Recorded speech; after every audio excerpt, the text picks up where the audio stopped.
Welcome back to the channel. Today we're taking a look at a 2023 Nissan Ariya. There's a lot to go over, so let's get right into it. Starting up front first, we have a very unique design again. Kind of reminds you of like a bigger Leaf from the front a little bit, but if you took the Nissan badge off, I'd probably still be able to tell you it was a Nissan. My favorite part though is this nice Nissan light up badge. It looks great at nighttime, as well as we have these really good daytime running LEDs, as well as this main headlight that I can control the height of it from the inside of the car. Very cool. And we also have these vents. Check this out. I don't know if you can see it on camera, but they are usable, which I love that too. It's a very, very roundish car because they're doing it for aerodynamics, right? Less squares equals less drag. That is just a fact. You can see as well, we have some fog lights down there, as well as a little cooler or intake for the battery. Very nice overall. Front-facing camera, as well as a bunch of parking sensors up here.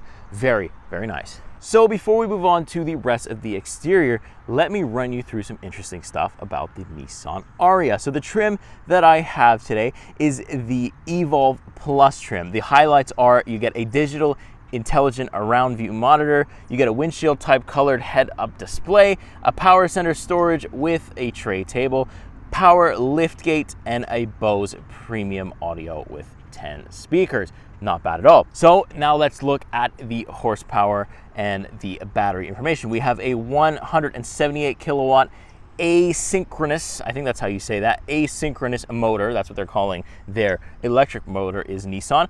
That does 238 horsepower, 221 pound-feet of torque. For the battery, we're looking at 91 kilowatt hours with a usable 87 kilowatt hours. So for the battery, we're looking at 91 kilowatt hours with a usable 87 kilowatt hours.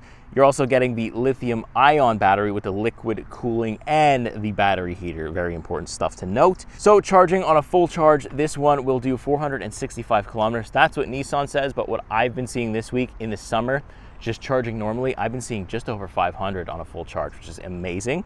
And let's talk just quickly about charge time. So level 1, we know it's going to take probably a day or more with just your normal wall outlet. But level 2, you're going to go 0 to 100 in about 14 hours. And at level 3, from 10 to 100% in about 35 minutes. Now, level 3 is the max output charge that you could get with this guy. So you're going to need to find a fast charger to get that time, but it's great that you can get it, especially if you're on a road trip or something. That's good news. Okay, so let's continue on. Let's take a look at the side profile where you get those nice aero wheels. Kind of brings out the body a lot too. I love the blue color on here with the white, and you got a little bit of chrome there on the side too, as well as this is where our charging port is actually going to be. So you click this guy once, and then you can click this, and this is for just your normal level 2, and then if you have a level 3 DC fast charge, then you open that bad boy up. Very easy to use, nothing crazy. You also have the indicator light that is right down here. Very good. Then we have these nice mirrors with the turn signals right there, as well as a camera right underneath for that 360 degree.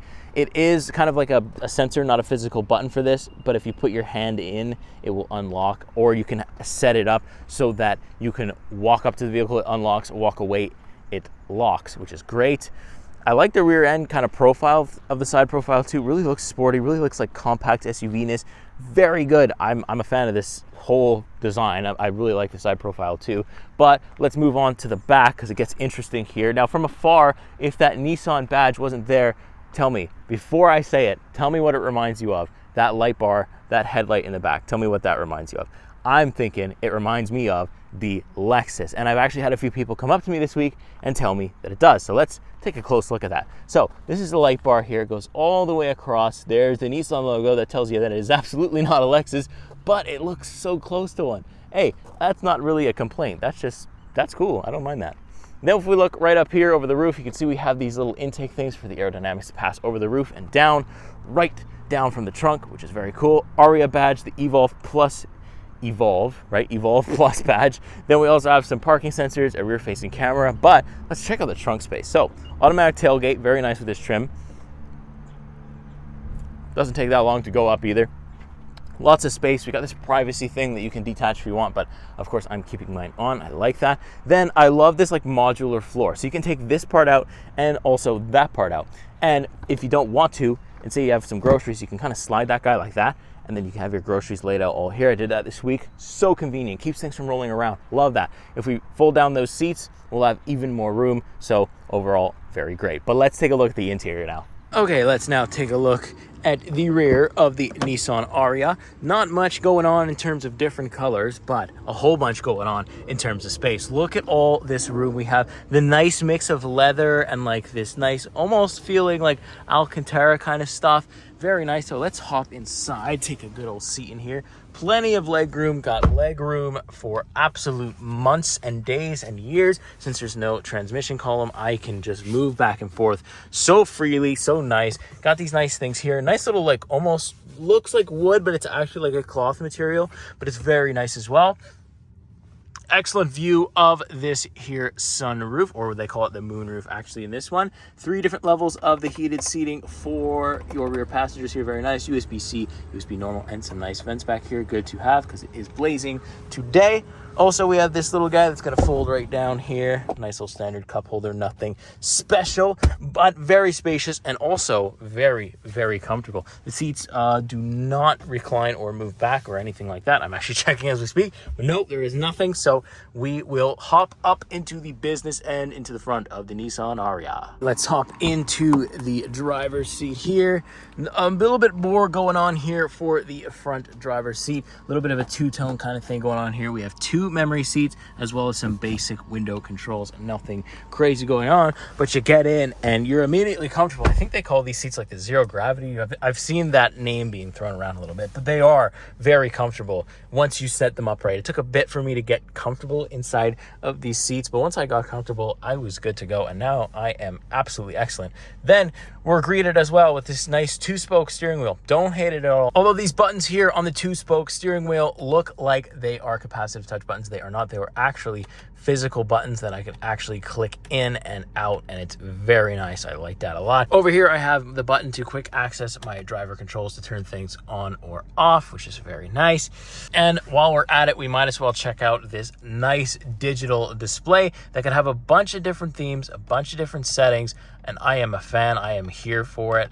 So this is one look that I can have, but I can also press the button here and then click on change meter view. What that does is, boom, you'll see right here, it changes over into the nice little simplification, or you can have the complicated one, whichever one you want, or you can have the, you know, everything everywhere kind of thing. I personally like the 2 gauges, but you can change that around if you want. And also you can see different things like your energy levels, your energy efficiency, your tire pressure, battery levels, a whole bunch of stuff like that. Apple CarPlay, what's playing, and you can change a bunch of settings from right here, which is very good. I usually just keep it standard like that. It works well for me. Left-hand side now, this is your steering assist button. Your heads-up display button is right there. Your auto hold, your scheduled charging time is off. And then this little guy right here, this little dial, actually allows you to adjust the height of your headlights, which is very cool. Didn't think you needed it, but then there you go, you have it. It's very cool. Continuing on over onto the other infotainment display, very nice, not really laggy at all. It does lag sometimes, but not near as much as we saw in the Nissan Pathfinder. So good news for the Nissan Ariya, they have given it the software update that I was asking for last week. Got built-in navigation, got your climate control. I couldn't say that word for some reason. Got climate control, you got your heated steering button, heated seats button in here as well. For this one, we only have the heated seating option. We do not have cooled seats since this isn't the full beams Nissan Ariya, but I'll take it for what it is. We also have a camera button that I can press. Really the same thing as we saw in the Pathfinder, but a little bit better quality, slightly. Not as good as some of its competition, but still pretty decent for what it is. Front facing, rear facing, and big 360-degree view camera, which we love. Also like this like copper kind of trim that goes along, and then we have this nice like open exposed wood that the buttons are actually integrated. But anyways, I have 2 buttons that I can control the temperature with, and they're all kind of like vibration censored. So like it's not really a press, it's kind of like just you kind of hover your finger over and things start to happen, and it's very cool how that happens, and I can kind of do that. And so I have some basic controls down here. The rest you're gonna have to be stuck in your infotainment display in order to make that happen. And then we have the shifter. We saw this shifter last week. Looks very cool at night, kind of illuminates there. We have, and you can see this, look at this. This is the thing that I always wondered if it's dangerous or not, because look, I can put my leg all the way over there. I can see the passenger's feet and they can see mine. If they drop like a coffee cup, I worry that it's going to roll in between my feet and the brakes. and then I hit the cup instead of the brakes. I don't know. You let me know if you own one of these and you have this kind of crazy electric separation, because my goodness. But that nice floor carpet there, nice little bit of illuminations there too. Same thing with it right there on the door, very nice. And then we have this button that can actually make your center console go back. So if you want even more room in the front, well, here you go. Look at all the room that gives you. And that gives you kind of access to your USB-C, USB-A, and a little storage cubby right here. But look at that. That's just a crazy amount of room. Also, we have 2 cup holders like that. You can kind of slide this guy over if you don't want to see it. Then we have 2 buttons for E-step mode. Also, we have a button for the drive modes. E-step is basically like super regenerative braking, almost one pedal driving. And then the drive modes, we'll go over those when we take it for the drive. Over here, you can slot your phone right in this guy. It's a wireless charging pad, and then you have a little bit of storage. I put my wallet and stuff in there. Another cool thing before we move on, we have 2 glove compartments. I have my USB-C charger in there, and they kind of like level, and it's a very nice material inside these nice glove compartments. But the fact that you have 2, why not? Why not have more storage in an electric vehicle when you can? And then we have these nice looking seats, kind of 2-tone leather and this like nice like Alcantara mixed with like a cloth. Very nice, extremely comfortable. I am a big fan of this interior. The Nissan Ariya is a very nice place to spend time. Really not a lot bad to say about it. Very solid for the EV. I think it does match up with its competition. So there you go, there you have it. Let's take this thing where it matters though. Let's take it on the road. Okay, here we are inside the 2023 Nissan Ariya with the front wheel drive package on here. And for front wheel drive, I will tell you, this is no slouch of an electric vehicle. You still get all that instant torque that we know and love, still get a lot of that good stuff that we're looking for. So I like all that stuff. Really, really great stuff there. And of course, I'll show you that instant torque like I always do. So I'm in eco mode. I can do sport mode as well. Just a quick switch of a button. Pump on the brakes here, and let's rip the Nissan Ariya. Let's go. Full throttle. Oh boy. It's got that kick still. It's still a really good drive system, even for front wheel drive. That is very enjoyable. I like that. Okay, let's get the sun out of our way a little bit there. All right, so in sport mode, steering does stiffen up a little bit. The SUV feels very nimble, surprisingly, because the Ariya is more of a family SUV, not more of a performance SUV. So I really did like that. Like, it's really good.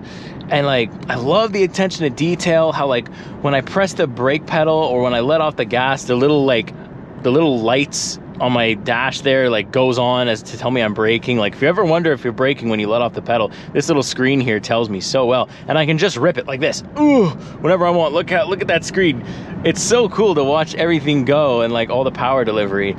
It's such a nice and smooth ride too. Like, it's so surprising because I wasn't expecting much from the Ariya. I was expecting it to be slower than it is. It is slower than the all-wheel drive version, that's a given. But even with the all-wheel drive version, it does favor the front-wheel drive. So it's not like a true all-wheel drive. Obviously, like in bad conditions and like in the off-road modes, I guess, it's gonna try to do a 50-50, but it still has a front-facing bias at all times. So no matter what version of the Ariya you get, you always are getting a front-facing bias. And that's not necessarily a bad thing, because the front wheel drive is still pretty good. Like, the pickup's good. I'm actually getting a headache from doing that. It's the thing with these electric vehicles. You tend to get headaches from just like making them pick up all the time. This thing does kind of have a regenerative braking. It's not a full one pedal driving experience, hence the E-step. It does slow down a lot when you have it in E-step, and then even more when you have it in the B power mode, which is like, I guess stands for brake. I'm not sure what it stands for, but yeah. So on the power delivery side, I can actually have a menu that's going to tell you that. The average is about 28.2 kilowatt hours per 100 kilometers, which is kind of what I was expecting. It is a heavy vehicle, you know, and it drives heavy sometimes, so I was expecting it not to be like the most efficient electric vehicle I've driven, but still pretty good. And especially since like on a full charge, I'm getting almost 500 kilometers. That's right in there with the rest of the competition, so there isn't that much to complain about. And like, look at this, uphill, around a corner, perfect control, no problem at all. And I just love this digital screen. It's got every single piece of detail I want, and it even tells me how fast I'm going in miles per hour. How could you not like that? It's just like, it's got everything that I need, and I could switch to views when I want to have a more simplistic view, but I really, really dig this view. You know, I was honestly worried about what Nissan would bring for the Ariya because the Pathfinder Raw Creek's interior was dated, but this is right on the standard for me, right on pretty much what everybody else is doing, and that's what I was hoping to see, and I'm glad that we're seeing it, right? Like, they really didn't leave any stones unturned in terms of what the competition does. The only thing that they did leave unturned is the price. So this is the front-wheel drive Evolve, I think, Evolve Plus. So you got a little bit more better features in here, but you are paying like $64,000. And when you compare it to something like the Ioniq 6, Ioniq 5, you can get a fully loaded one for $64,000. And this is the front wheel drive. You can get a fully all-wheel drive Hyundai Ioniq 5 or 6 for $64K, and this is only the front wheel drive, and it's definitely not fully loaded. There is more in the tank for Nissan, and I just don't get it, because those are the competitors you're going after, and your price point just throws me off completely. I think even the Kia EV6 in some of its trim levels is like, the all-wheel drive Kia EV6 in some of the trim levels is more competitive than this one. So it just hurts. It hurts to see that, because I don't think we'll see that many like of this version out on the road, and it sucks because because it's a great car, and I think more people should drive it, but I just don't know if they will, because they can't justify the price point. But if you can spec this thing under 64K or under 60K, at least in Quebec, you will qualify for some government incentives, and that'll help you quite a lot. That'll bring the price down, and if you can get it into that price range with all this stuff, that's an excellent value price. I have no complaints there. This is probably something that I said in the interior tour, and I'm gonna say it again in the driving, in case you only watch the driving portion of these videos. Absolutely take the time to adjust these seats, because once you do, they're so comfortable. Like, one of the best on the market, I would say, so far, that I've been able to feel. Like, they're just so comfortable once I took the time, and like, because I got in and obviously it was somebody else's configuration, so I was like, man, these seats are not comfortable. But then I really like took the time, parked it up at home, and like, you know, minor adjustments make the biggest difference with these seats, and now they're just so comfortable. They're adapted to me, and I wouldn't have it any other way. I can't tell you how much like I love driving this car. It's just so easy, right? Like, when you have electric vehicles, you want the ride quality to be good, especially when it's an SUV, right? You want the ride quality to be really good. You want to be comfortable, and you almost want the driving experience to be taken out of your hands, because you don't really buy an electric vehicle to like for it to be like a driver focused car, or like a crazy performance car. If you want a crazy performance SUV, you go with something like the Kia EV6 or the Ioniq M that's going to come out, or the Ioniq 6N, you know, whatever it is that comes out later on. That's the kind of thing you go with. There is one more thing I wanted to mention about the driving experience. It's weird because the Nissan Ariya, actually, like, when I let off my... interrupt the voice prompt it's going off. All right. Go away. When I take my foot off the gas in the Ariya, it decides to brake for me. It physically pushes the brake pedal, which is such a weird experience when you have the car push the brake pedal for you. And it didn't take me long to adjust to. I just feel like it's something to note, something for the potential buyer to keep in mind, because when it happens to you, you're gonna get thrown off by it, and you're gonna go, whoa, that's weird. And because the brake pedal isn't where you expect it to be, it's like a little bit pressed into the floor, and if you look down, you can see a clear vision of your feet.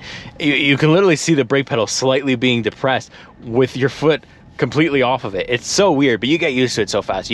Your brain automatically adjusts to where the brake pedal will be, so it's not a huge deal. I just want potential buyers to be aware of this fact. Now, unfortunately, I'm gonna have to do some final thoughts, which means my week is coming to an end with the Ariya. I've gotten some good driving in, some good city driving, some good highway driving, and I've loved pretty much every second, and I've also been surprised by pretty much every second. It's been a great vehicle to drive. Absolutely hard to say bad things about it. I just wish the price was better, and you know, obviously the ride quality could be better, but that's like not even a complaint for me because it's just fantastic for what it is.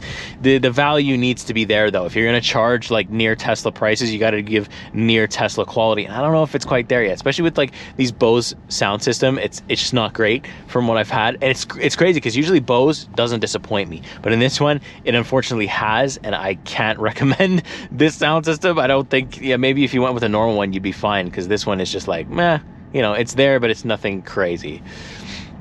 So I'm gonna leave it there. Great car overall, lovely amount of space, lovely looks, great design. They've really kept up with the times in this one, and like I said at the beginning, I was worried about that, but I am no longer worried about it because they have absolutely nailed everything that you need to nail with for an SUV of this kind and quality. So I have nothing left to say, but make sure you subscribe. Make sure that you let me know in the comments if you like this video, and also, are you in the market for one of these cars? If you are, please let me know. If you own one, also let me know, because the comments that you have on these vehicles could help other potential buyers, and that's always my goal. So make sure you subscribe so I can get more vehicles like this in my driveway, and then I can bring them to you as well. So with that being said, we'll see you in the next video.